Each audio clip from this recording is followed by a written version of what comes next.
자, 우리 네이버 주주님들 반갑습니다. 원프로입니다. 금요일에 네이버가 앞선 하락분을 전부 다 빠르게 만회하면서 매우 강한 모습을 보여줬죠. 금요일에 개장하자마자 코스피가 사이드카에 걸리면서 전반적으로 시장에 강한 매수세가 유입되면서 매우 긍정적인 흐름이 나타났는데, 그 와중에 우리 네이버는 장중 최대 20% 가까이 육박하게 상승하면서 전반적인 시장의 상승 흐름을 주도하는 그런 종목이었습니다. 그 덕분에 주초에 마음이 조금 어려우셨을 그런 우리 주주님들 마음이 조금은 한결 가벼워지셨을 것 같은데, 일단 여기에 있는, 자 다시 볼게요. 일단 여기에 있는 좀 고점 유동성을 한번 흡수를 하고 내려오면서 강한 매도세가 들어왔던 이런 장대 음봉의 한복판까지 일단 가격 전달이 이루어진 상황이거든요. 그래서 여기에서 이렇게 발생하는 눌림이 그렇게 깊지 않다면 이렇게 지속적으로 지지가 만들어졌던 구간을 지키면서 다시 이렇게 올라가는 흐름을 만들 수 있겠습니다. 그러면 제가 지난 영상에서 말씀드렸던 이러한 하락은 여기에 형성된 명백한 지지를 의도적으로 한번 깨고 난 뒤에 올리는 그런 의도적인 하락이었다, 이렇게 볼 수 있겠죠. 뭐 물론 시장 전반적인 상황이 주초에 대부분 다 좋지 않으면서 약세적인 흐름으로 가긴 했지만, 결정적으로 어제 외국인이랑 기관이 조금 많이 들어오면서 상승을 견인했기 때문에 이거는 꽤나 기대할 수 있는 흐름이지 않나라는 생각이 합리적으로 판단됩니다. 그래서 제가 최근 영상들에서 지속적으로 말씀드렸던 24만 5천 원 선을 다시 회복하면서 다시 지지 테스트를 하고 있기 때문에, 다시 이 구간을 재이탈하지 않는다면 결론적으로는 시장이 조금 정상화되고 있다, 그렇게 판단을 할 수 있고, 여전히 네이버가 현재 보여주고 있는 내재 가치에 비해서 아직까지 저평가받고 있다라는 시장의 의견이 확고하기 때문에, 다시 시장의 전반적으로 상승 사이클이 돈다면은 우리 네이버가 가장 먼저 치고 나가는 그런 종목이지 않을까, 네이버 주주로서 굉장히 기대하고 있습니다. 그래서 단발적인 위협에서는 조금 벗어난 상황이기 때문에 이제 앞으로 차트가 어떠한 형태를 만들어 나가느냐, 물론 그것도 중요하겠지만 이런 수급적인 부분들이나 유동성 확보 중인 측면에서 어느 정도 작업이 좀 완성됐다고 판단할 수 있기 때문에 우리 주주님들이 조금은 더 편안한 마음으로 네이버 주가 상황을 지켜볼 수 있는 상황으로 많이 호전됐습니다. 그래서 네이버 개별적인 차트는 좀 많이 긍정적인 흐름으로 변했기 때문에 오늘은 또 다른 펀더멘탈적인 이야기를 가져왔으니까요.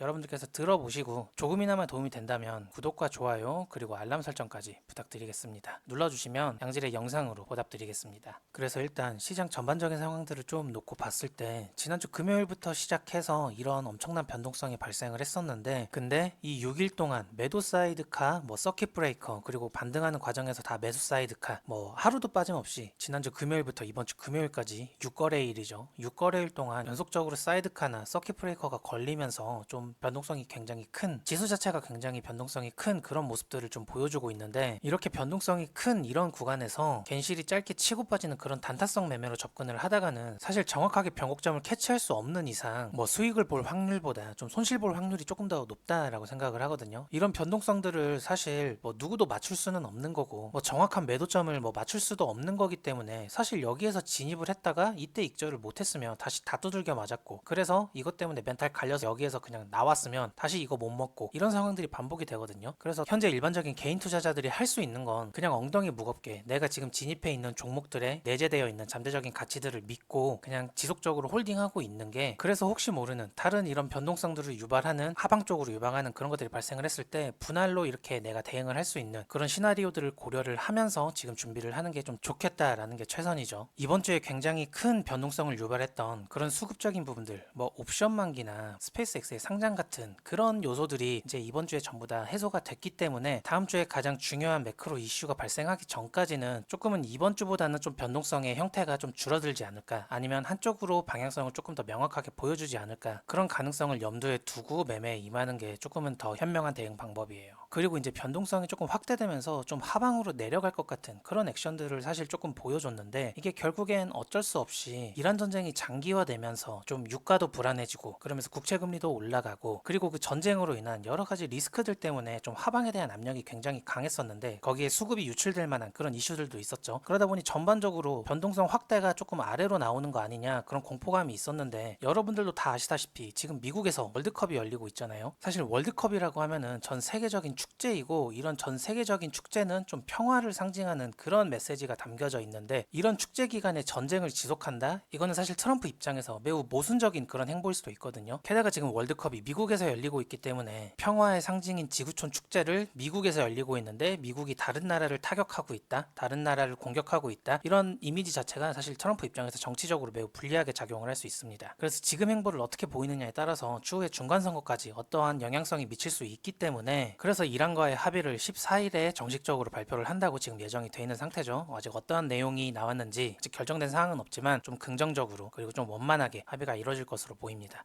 그게 결론적으로는 긍정적으로 작용이 된 것 같고 다른 수급적인 문제들도 전부 다 해소가 되면서 그래서 이번 주 증시 마감이 그나마 좀 긍정적으로 마감할 수 있지 않았나 그렇게 판단하고 있습니다. 이제 돌아오는 다음 주에 정말 중요한 건 이제 미국에서 FOMC가 있는데 이제 미국 금리를 결정하는 과정에서 현재 지금 당장 미국 금리가 올라갈 거다 이런 예상을 하고 있는 전문가들은 별로 없는 상황이에요. 금리가 동결로 갈 텐데 사실 금리의 결과가 어떻게 되느냐보다는 이번에 부임한 케빈 워시가 어떤 코멘트를 하느냐 어떤 말을 하느냐에 따라서 다음 주 시장의 방향이 결정될 텐데 이 인물의 기본 성향이 조금은 매파적인 성향을 가지고 있다 보니까 그래서 좀 시장에서 우려하는 경향이 있고 사실 트럼프가 이제 케빈 워시를 임명을 하면서 그리고 이번에 FOMC를 진행을 하면서 백악관이 연준에 직접적으로 개입은 하진 않겠다. 그렇지만 금리를 인상하면 미국 국민들이 자국민들이 받을 부담이 조금 있기 때문에 조금 긍정적으로 고려를 해줬으면 좋겠다라고 이렇게 무언의 압박을 넣고 있죠. 그런데 과연 이 인물이 그 말이 먹히느냐 그냥 자기가 생각하고 있는 뷰가 어떤 방향인지 가까우면 올해 하반기 근 2, 3년을 어떠한 관점으로 보고 있느냐에 따라서 사이클적인 측면에도 영향을 줄 수 있기 때문에 그래서 다음 주 FOMC 때 케빈 워시의 발언이 굉장히 중요해졌습니다. 그런데 뭐 사실 전반적으로 미국 증시를 봐도 그렇고 뭐 일본 증시를 봐도 그렇고 뭐 국내 증시 코스피를 봐도 그렇고 아직까지는 주봉으로 봤을 때 워낙 고각 상승을 만들고 있기 때문에 아무리 매파적인 발언을 한다라고 해도 이렇게 횡보하는 형태 혹은 이렇게 살짝 우하향하는 형태로만 만들어서 이런 이평선들이 캔들에 접촉하는 그런 상황들을 만들 거라고 그렇게 예상하고 있거든요. 이게 결론적으로 이런 추세를 하방으로 강하게 이탈하면서 이 상승분을 모조리 반납한다? 이거는 사실 지금 당장 고려할 수 있는 경우는 아니라고 생각하기 때문에 그리고 이렇게 내려간다면 뭔가 국가적인 재난 상황이 있거나 증권사들에서 내려갈 수 있는 가능성이 있다. 그런 리포트들이 몇 개라도 나와야 되는데 현재 하반기 실적 기대값을 예상하면서 뭐 코스피 지수 12,000까지 나오고 있는 상황에서 이게 이렇게 다시 상승분을 다 반납하면서 뭐 5,000포인트 밑으로 내려간다? 그거는 지금 고려하기에는 좀 현실감이 떨어지지 않나 그렇게 보는 게 맞습니다. 그래서 주봉 기준으로 봤을 때 5년 동안 박스권을 그리면서 횡보를 하다가 이제 상방 발산을 하고 이평선이 이제 정배열로 나열되기 시작했는데 그러다 보니 우리 주주님들께서 하시는 여기가 고점이 아닐까 그런 걱정은 당연히 하실 수 있어요. 많이 올라왔으니까.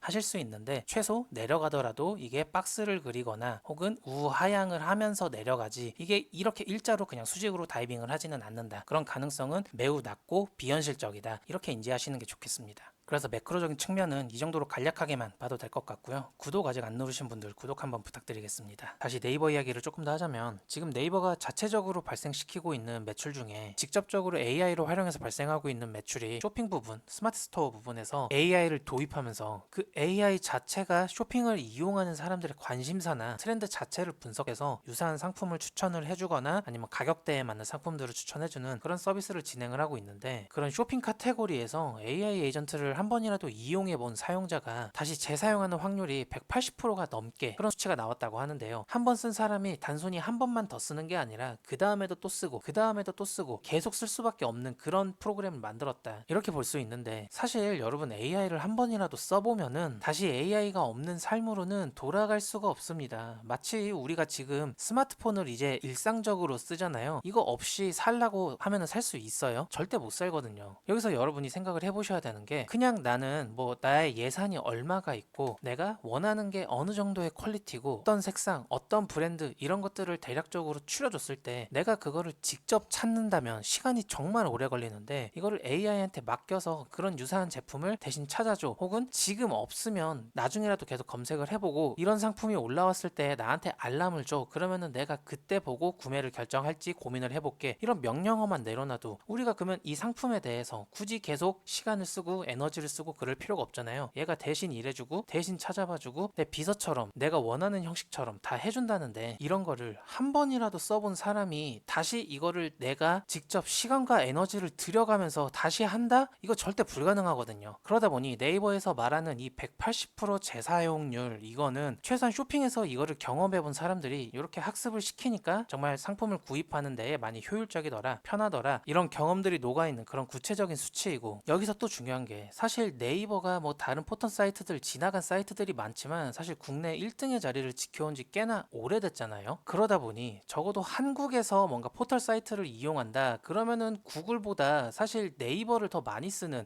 외국인들도 그렇게 많이 쓸 수밖에 없거든요. 적어도 한국에서는. 그래서 이런 이커머스적인 측면으로 봤을 때 해외 기업들한테는 절대 없는, 국내에서 1000억 건이 넘는 그런 커머스와 관련된 데이터베이스를 가지고 있기 때문에 그 데이터에 의해서 적어도 한국인들 정서에 맞는, 한국인들이 원하는 형태의 그런 AI 에이전트 서비스를 조금 더 발빠르게 제공할 수 있지 않을까, 그런 기대감을 가질 수 있는 거죠. 이렇게 AI 자체가 사실 사소한 부분부터 큰 부분까지, 뭐 최근에 제가 올려드린 영상들 보면 AI가 사실 요즘 국가나 기업들에서 주로 적극적으로 활용을 하려고 하고 있잖아요. 그런데 사실 국가나 기업이라고 하면 나의 일상과 나의 평소의 모습과는 관련 없는 것 같은데, 이렇게 쇼핑이라는 카테고리에 들어와서 나의 AI 비서가 나의 쇼핑을 도와준다? 이렇게 봤을 때는 이게 정말 먼 이야기가 아닌 것 같거든요. 우리가 스마트폰이 우리 일상에 이렇게 자리 잡기까지 사실 되게 짧은 시간이 걸렸잖아요. 아까 말씀드렸던 것처럼 이거를 한 번이라도 써보면 이게 너무 편하거든. 그러다 보니 언젠가는 이 AI를 한 번이라도 접한 사람들은 이런 스마트폰이랑 똑같은 편리함과 효율에 더 매료될 거고, 결국에는 어쩔 수 없이 AI 시장이 이게 대중화가 될수록 이 산업과 시장이 커질 수밖에 없는 구조잖아요. 앞으로 커질 수밖에 없는 그런 산업에서 그 산업 자체를 주도하고 먼저 선점해 나가려고 하는 네이버인데, 지금 주가 흐름이 살짝 지지부진하다고 해서 그냥 그렇게 매도를 해버리면 객관적으로 손해일 수밖에 없죠. 그러니까 우리 네이버 주주님들은 뭐 주가가 매크로적인 이슈나 뭐 시장의 전반적인 상황이나 분위기에 의해서 조금 흔들릴 수는 있어요. 그러나 제가 여러 번 말씀드렸듯이 차트도 나쁘지 않고 펀더멘탈적인 측면에서도 지속적으로 AI와 관련된 사업을 확장하기 위해서 계속 발전되는 모습을 보여주고 있으니까, 우리는 기업이 보여주고 있는 그런 미래지향적인 모습들을 좀 믿고 신뢰하면서 결국에 나중에는 꼭 같이 웃을 수 있었으면 좋겠습니다. 그 과정에서 물론 여러 가지 요소들로 정말 많이 흔들 거예요. 그렇지만 여러분들한테는 제가 있잖아요. 제가 항상 냉정하고 객관적으로 상황을 지켜보면서 브리핑을 드릴 테니까 원프로 채널 구독과 좋아요 눌러두시고, 제가 지속적으로 올려드리는 그 네이버와 관련된 소식들 받아보시면서 같이 성공적인 투자를 이어나갔으면 좋겠어요. 그러면 오늘 영상은 여기서 마치고, 아직 주말 저녁인데 남은 주말 잘 보내시고요. 다가오는 다음 주 장도 좀 긍정적으로 마무리할 수 있게 잘 화이팅 해보시자고요.